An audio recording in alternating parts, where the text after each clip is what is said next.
blood and power. These two obsessions defined Henry VIII's reign.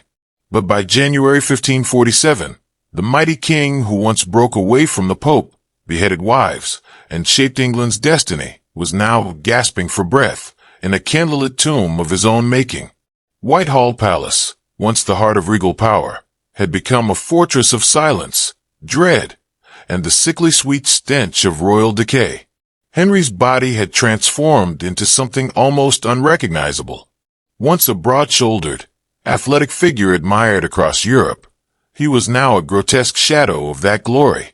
His legs were covered in ulcerated wounds so foul that his own courtiers gagged in his presence. The man who once led armies now couldn't move without the aid of mechanical contraptions.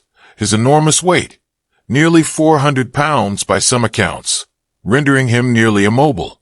His face, once charismatic and commanding, had turned yellow and bloated, with sunken eyes that mirrored both pain and madness.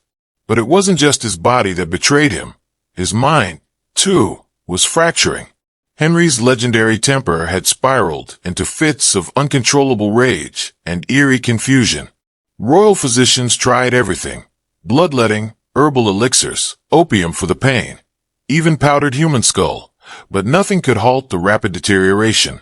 Modern experts believe Henry may have suffered from type 2 diabetes, gout, and a rare bone infection called osteomyelitis. Yet while his body failed, his paranoia surged. Behind those heavy palace doors, the battle for succession had already begun. Jane Seymour, Henry's third wife, had given him the male heir he longed for, Prince Edward, just 9 years old. But the boy was too fragile to rule, and the vultures were circling. Two factions emerged, vying for control of England after the king's inevitable death: the conservative Catholics, led by the Duke of Norfolk, and the ambitious Protestant reformers, spearheaded by Edward Seymour, the prince's own uncle. Henry, consumed by suspicion and wrath, continued signing execution orders with a trembling hand, barely able to grip the pen. To the public, royal proclamations painted the king as strong, vigilant, and healthy. In reality, he lay on a mountain of cushions, moaning in agony, with every movement igniting pain that brought screams echoing through the halls. His leg wounds were so severe, bone was likely visible through dead flesh. Court physicians applied pastes made from boiled onions and dead pigeons in desperate, superstitious attempts to heal what could not be saved. Only opium dulled the pain, along with his sanity. As his body rotted, Henry began to speak to ghosts. He called out to his long-dead wives. He mumbled to old enemies who had lost their heads. He obsessed over his will, desperate to maintain control even beyond death. He flipped from Catholic rites to Protestant proclamations overnight, unable to settle on a single path to salvation. His personal chaplain documented how the king woke in terror from nightmares, seeing the faces of Anne Boleyn, Thomas More, and others he had executed, silently judging him from the foot of his bed. But perhaps the most haunting truth? The king's suffering remained a state secret. His decline was hidden from the world, tightly guarded by Thomas Cranmer, the Archbishop of Canterbury. Even Queen Catherine Parr, his sixth and final wife, was often denied entry to his sick room. Outside the chamber, the court simmered with ambition and fear. Inside, the once mighty king deteriorated, one scream, one ghost, one ulcer at a time. As January wore on, the lion's roar faded into a wheeze. Henry VIII, once feared across all of Europe, drifted between lucidity and hallucination. His body, now a battlefield of disease and decay, was guarded like a fortress, not to protect the king, but to protect the kingdom from the truth. On January 27th, 1547, witnesses claimed the king suffered a seizure so violent that attendants had to hold him down to stop him from breaking his own limbs. When it ended, his speech slurred, his body collapsed on one side. In today's terms, it was a massive stroke. His mouth drooped, his words sloshed incoherently, and his breathing became jagged and irregular. His physicians, terrified of failure, resorted to brutal techniques, pressing hot irons against his skin forcing foul herbal concoctions down his throat, praying each time that this would not be the last breath their monarch took. Outside the bedchamber, power was shifting. Thomas Cranmer controlled all access to the king. He allowed only essential personnel to enter. Many trusted to say nothing, because if the world knew Henry was dying, chaos would erupt. Civil war, foreign invasion, assassination, any was possible. So Cranmer swore every servant to silence, and even Queen Catherine Parr was pushed out during the worst moments. Henry, trapped in the failing fortress of his flesh, knew what was coming. He began to beg for forgiveness in whispers, sometimes unconscious, sometimes delirious. He muttered prayers. He called for mercy. He feared judgment, not from men, but from God. This was the same man who had broken with the Pope, declared himself head of the Church of England, and executed monks and bishops without hesitation. Now he couldn't sleep without nightmares. He saw the dead and Bullen, Thomas More, staring at him from the foot of his bed in ghostly silence. Even in his pain, Henry demanded control. He reviewed his will obsessively, wanting to dictate the future of his dynasty even after death. He had named a regency council of 16 men to guide Edward until he turned 18. No single man would hold too much power. But outside the sick room, that very plan was already unraveling. Edward Seymour, Edward's uncle, was moving swiftly. He saw an opportunity, and he would not wait. The power vacuum was opening. On January 28th, just before dawn, Henry's body gave out. He could no longer speak. Thomas Cranmer asked him to squeeze his hand if he placed his faith in Christ, not in ritual, but in spirit. Henry squeezed once. Then silence. The lion was dead. But nobody outside that room would know. Not yet. His body lay cold and monstrous, while the Privy Council plotted their next moves. They kept his death secret for 3 days. 3 days of absolute silence, while Seymour secured key castles, summoned allies, and struck deals in hushed tones. While bells across London remained still, a quiet coup was underway. When the death was finally announced on January 31st, Edward Seymour had already seized control. He was named Lord Protector and Duke of Somerset, ruling in his nephew's name. England hadn't just lost a king. It had entered a new era, and few realized the storm that was coming. But as the court plotted and the country mourned, a far more grotesque problem festered behind closed doors. Henry's body, bloated and infected in life, had begun to decompose at terrifying speed. The dead king, like his reign, would not rest easily. Henry VIII was dead, but the nightmare was far from over. As the political machine lurched forward to crown Edward VI and rewrite England's future, a more immediate and grotesque crisis consumed Whitehall Palace. What to do with the king's monstrous, rapidly rotting body? Within hours of his final breath, the corpse began to swell. Advanced infections had ravaged him for years. Ulcers, diabetes, sepsis, and now, unchecked, they took over completely. Embalmers rushed in with blades and herbs, cutting open the king's abdomen to remove organs liquefying in decay. The stench was beyond comprehension. Even seasoned morticians reportedly gagged. They stuffed the hollow body with crushed herbs, spices, and preserving agents. Still, the putrefaction couldn't be stopped, only masked. His liver was blackened and disintegrating, his heart swollen and nearly unrecognizable. What lay on that embalming table was no longer a symbol of divine rule. It was a toxic mountain of rot. A coffin was hastily constructed, lined with lead, reinforced with oak, and built twice as wide as any noble's. It had to be. Henry's size was so immense that 6 men struggled to lift him. And still, the precautions weren't enough. As the coffin lay in state at Whitehall, sealed and guarded, something horrifying happened. The gases building inside the corpse caused the lead lining to rupture. Witnesses swore they saw black fluid leak from beneath the coffin onto the chapel floor. One account even claimed dogs licked at the ooze before being dragged away in horror. The chapel was scrubbed, the scene silenced, and those who saw it were warned. Speak, and you disappear. The lie of royal dignity had to be preserved at any cost. When the funeral procession finally began on February 16th, it was a theater of denial. Black draped horses pulled the coffin through the streets of London, past weeping crowds, while royal effigies showed Henry not as he had died, but as he had lived. Proud, handsome, invincible, as if the nation could forget the truth, that their king had died screaming, stinking, and swollen with disease. At St. George's Chapel in Windsor, the coffin was lowered beside Jane Seymour, the one wife who gave him a son and escaped his wrath only by dying young.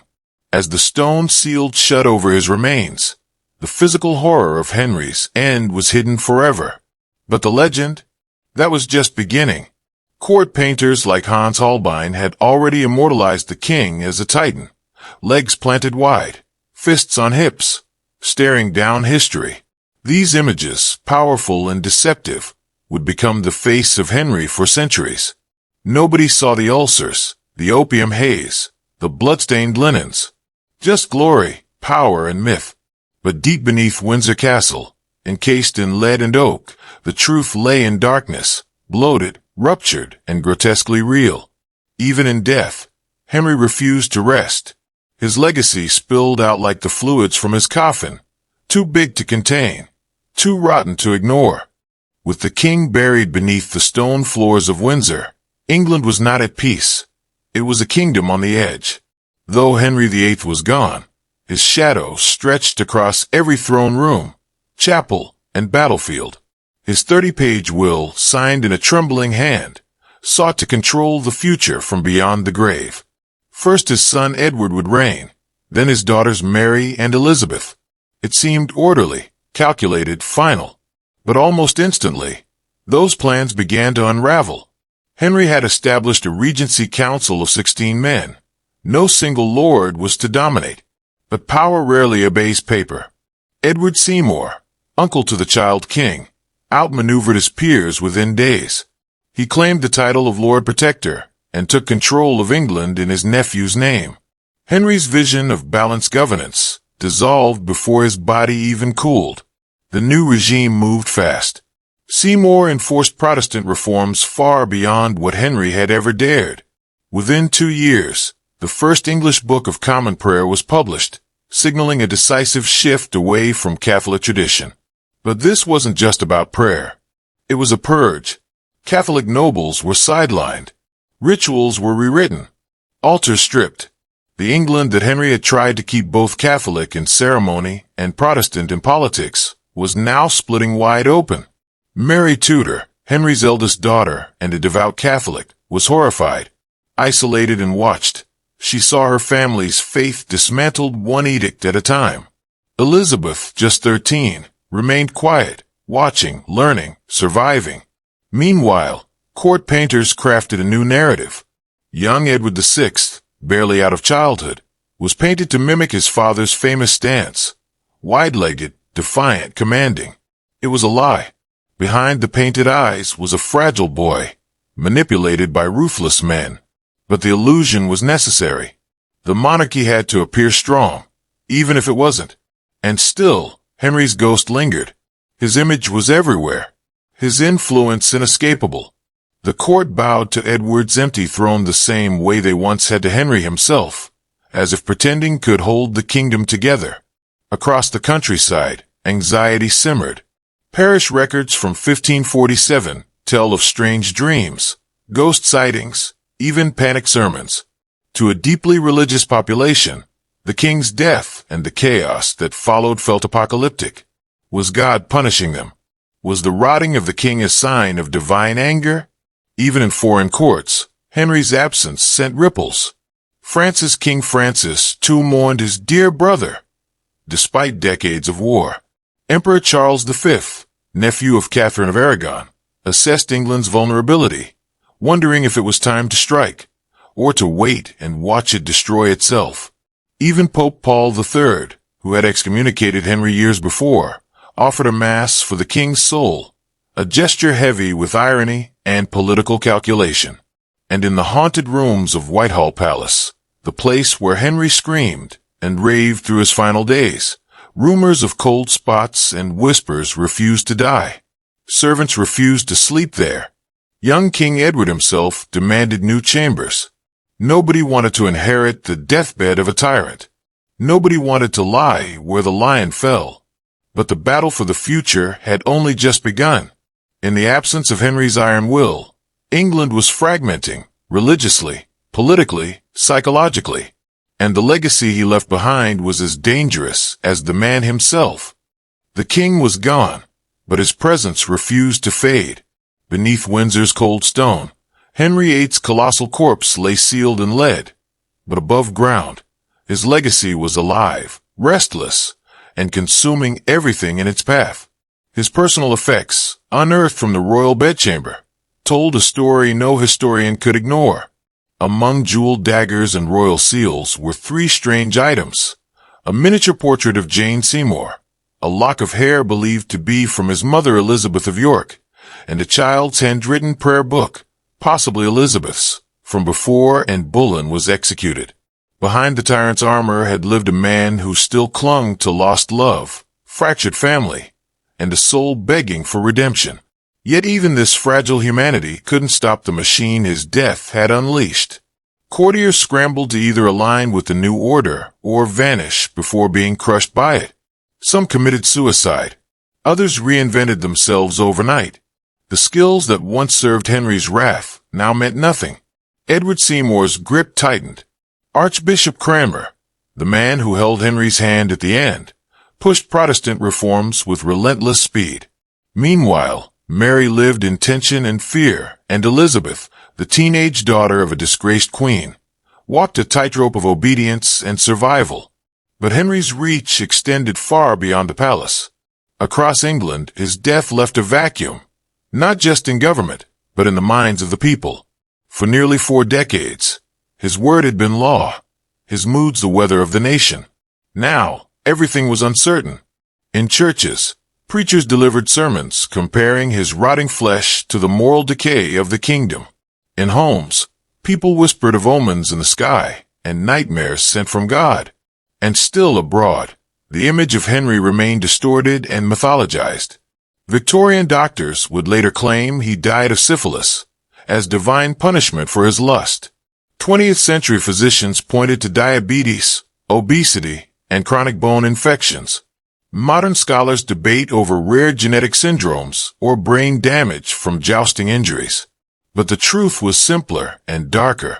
Henry VIII died from the one thing even a king cannot conquer, his own mortality.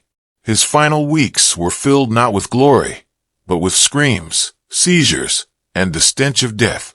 Court records describe how he raged at his doctors, demanding they heal him through sheer obedience to his command, as if power alone could stop the decay. It could not. No title, no crown, no divine right could shield him. And in that moment of raw human weakness, the most feared man in England became something universal, a man afraid to die. His final instructions included plans for a towering tomb, with 40 bronze statues and a golden effigy atop a war horse. But the monument was never completed. The bronze was melted down during civil war. The plans abandoned. His grave became ordinary. Time, like death, stripped away his grandeur.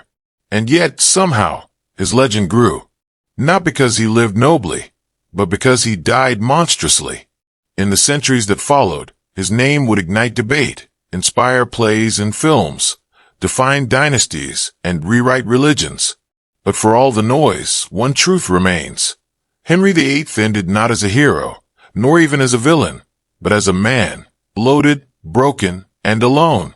In his final breath, he faced the same truth as every soul. You cannot command your way out of death. And in that final silence, Henry, King of England, head of the church, master of power, became equal to the humblest subject he ever ruled.